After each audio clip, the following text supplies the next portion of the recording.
Hello hello, bienvenue sur le podcast Les choses de la vie.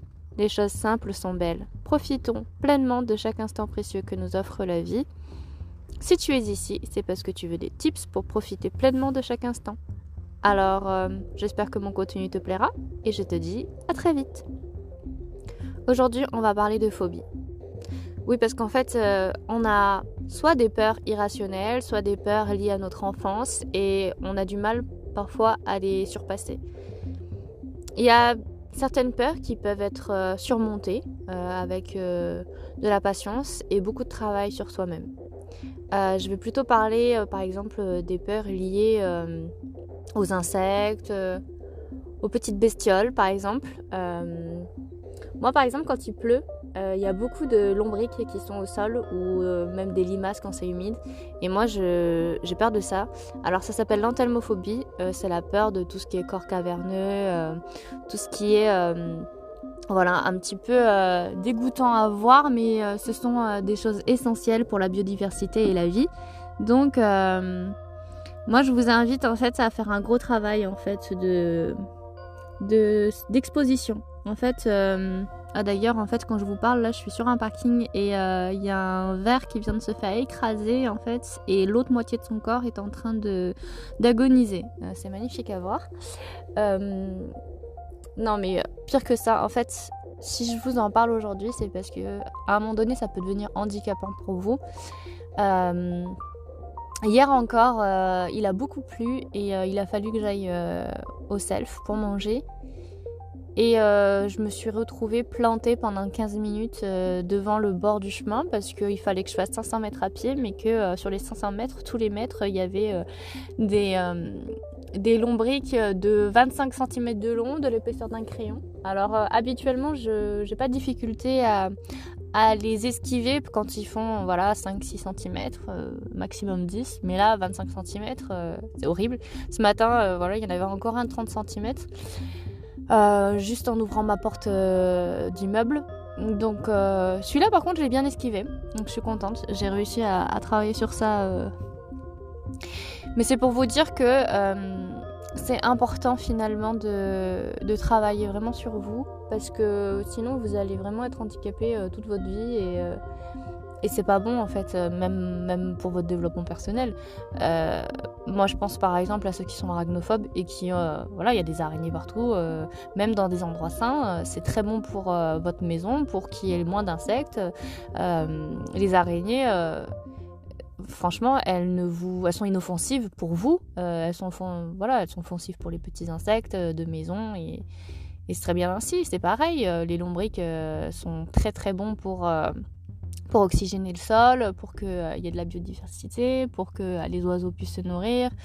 Voilà, ça veut dire que la terre dans laquelle ils étaient est bonne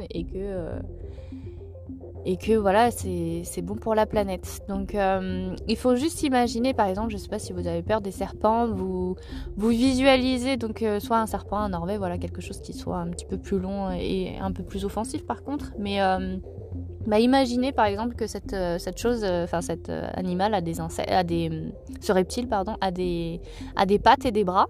Ça vous aidera en fait à le rendre un peu plus mignon. Faut s'imaginer en fait quelque chose de domestiqué en fait, parce que c'est le fait que ça soit plutôt sauvage qui fait que vous avez un peu peur. Pareil, si vous avez une peur des rats, imaginez le petit Ratatouille, imaginez le petit Rémi dans Ratatouille, il est trop mignon. En fait, faut s'imaginer en dessin animé ou s'imaginer voilà avec un sac à dos, avec des baskets. Avec une glace à la main. Enfin, en fait, il faut vraiment faire en sorte que cet insecte, animal, n'importe, est une impression, un look mignon. Et ça vous aidera voilà, à esquiver ou à surmonter voilà, votre peur de ces choses-là. Et pour ceux qui ont des peurs qui sont plus de l'ordre de par exemple la peur du vide ou la peur de l'eau, des eaux sombres. En fait là ça va être plus comme pareil de l'exposition.